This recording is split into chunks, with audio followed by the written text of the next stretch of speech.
Your one this week is all about the embodiment of non-duality. So whatever is conditioned to a time and a space and location is temporary in time.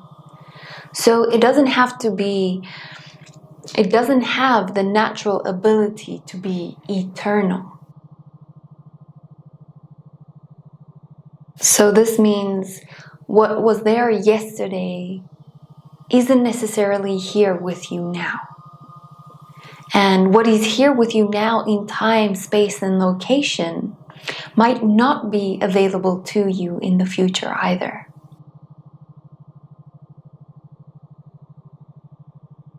Do we have the capacity to recognize the nature of impermanence? Or are we able to recognize the natural flow of impermanence?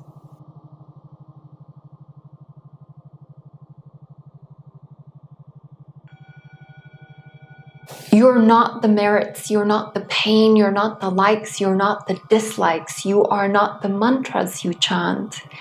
You are not the holy places you go. You are also not the ecstatic experiences you become aware of. Why? Because in its nature, it is impermanent. And dear one, your nature is eternal and permanent. Is it possible to verify this for yourself? Have you ever noticed that when you recall and share a memory, even if it is a memory that happened to you when you were, let's for example, say 5 years old, it feels like you were still 5 years old when you bring that memory forward? Some people express it in the way of, I can remember this as if it happened yesterday.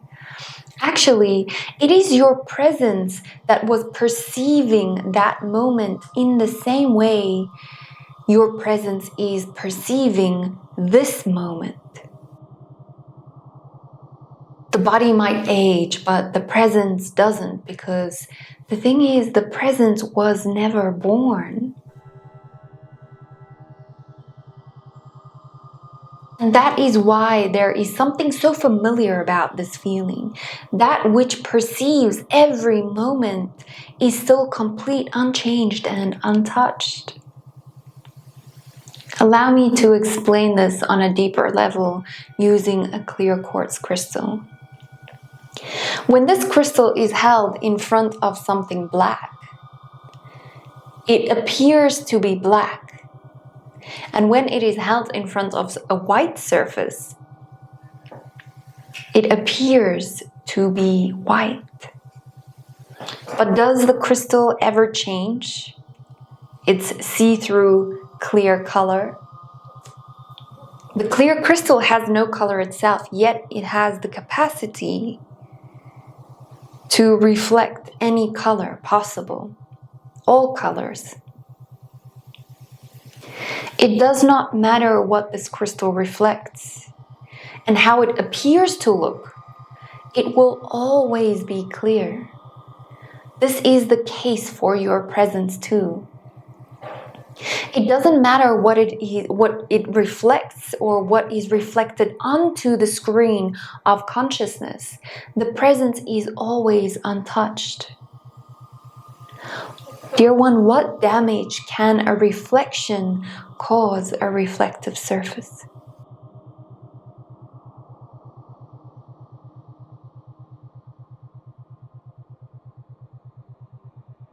A good question to contemplate is this a condition or is it natural? Something that has conditioned is prisoned by time. It has a beginning and it has an end. It can never be eternal. That which is eternal has no conditions that can stand in its purity. Thus, something bound by time, space, and location can never satisfy our deepest longing for contentment. because it is only temporarily. And our longing is for eternal and consistent contentment in happiness, whether you are aware of this or not. Until and when one recognizes through one's intelligence that one is the eternal consciousness, bliss, existence that you are looking for through the mind, it is not experienced through the senses, but recognized beyond or even before the mind. It is a deep inner standing. Let me explain this word that is not yet explained. The word understanding is to comprehend, to rationally and logically make sense of something through the intellect of the mind. Where inner standing, however, surpasses that. It could be that your cognition can relay reasoning to support this, but there are times where there is no support logically or cognitively for deep truths.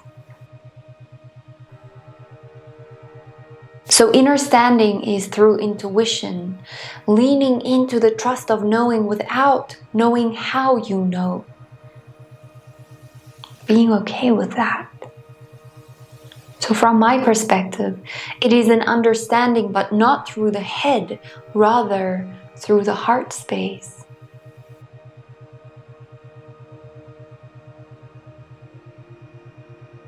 Why not a traditional experience through the sense perceptions then?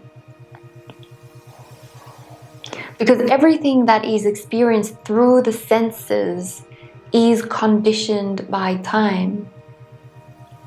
A sensory experience has a start and it has an end.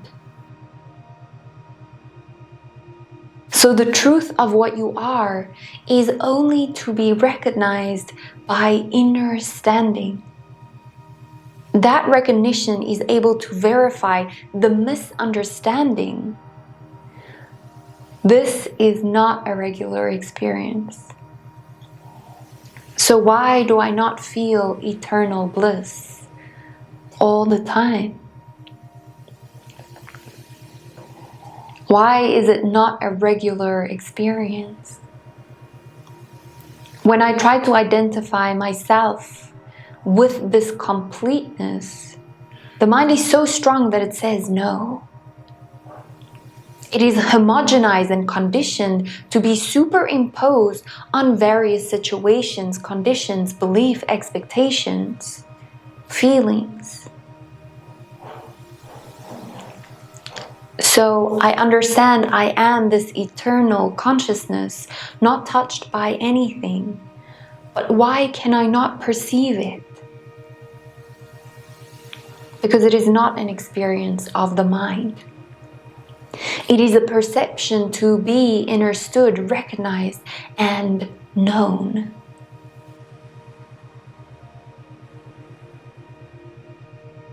It is so prominent and intimate that it is taken for granted. It reminds me of the story.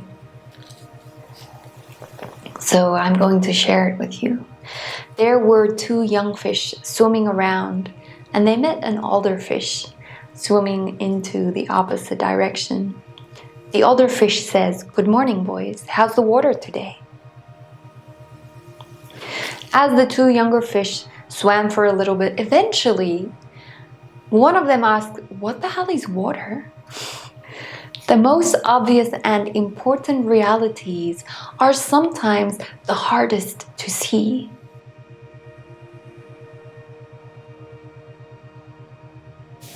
This could be because of the self-centered lens we perceive everything through.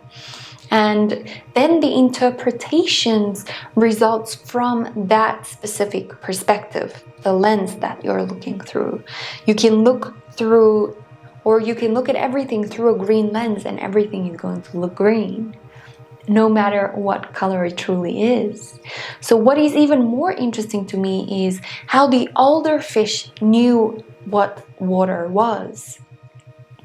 meaning that he must have left the bowl in order to understand what is water versus something else like air. Time, dear one, is the basis of space. Where there appears to be duality, there appears to be separation. And where there appears to be separation, there will be becoming. When one realizes all the variables you experience and perceive is nothing but an appearance on the eternal substance.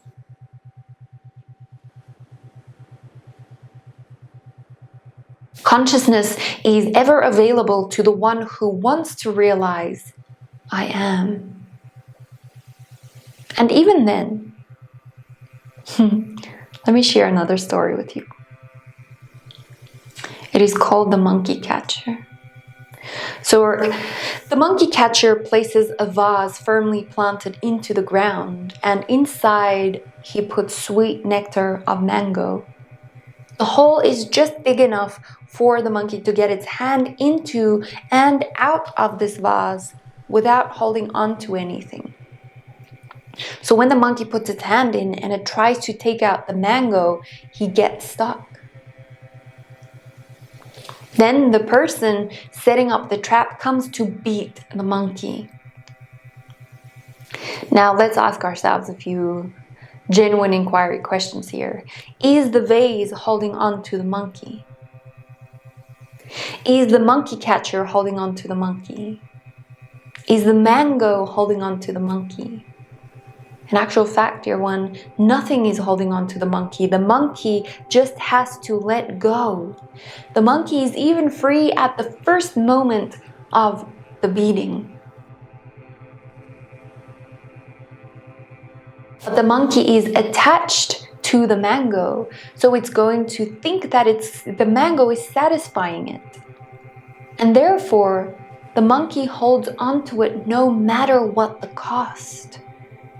Is this something that you can verify in your own life? The mind will provide you with sweet treats, but in order to be free, you have to disregard the misunderstanding to gain the true knowledge. And in essence, to set yourself free. The process is a practice because we are so strongly attached to this illusion, and the mind's nature is to repeat until completely verified, then it's automatized. So freedom is your true nature and being. The superimposition is not the true being because it is a creation for duality and for pain, to get a different experience. Understanding will free you from the misunderstanding. Understanding that the freedom that is going to free me from all the misunderstanding.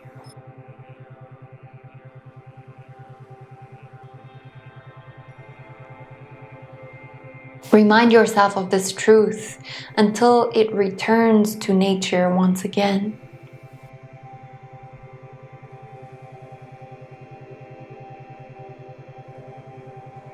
The magnetism belongs to consciousness itself. Whether a big or a small wave, its substance is still water.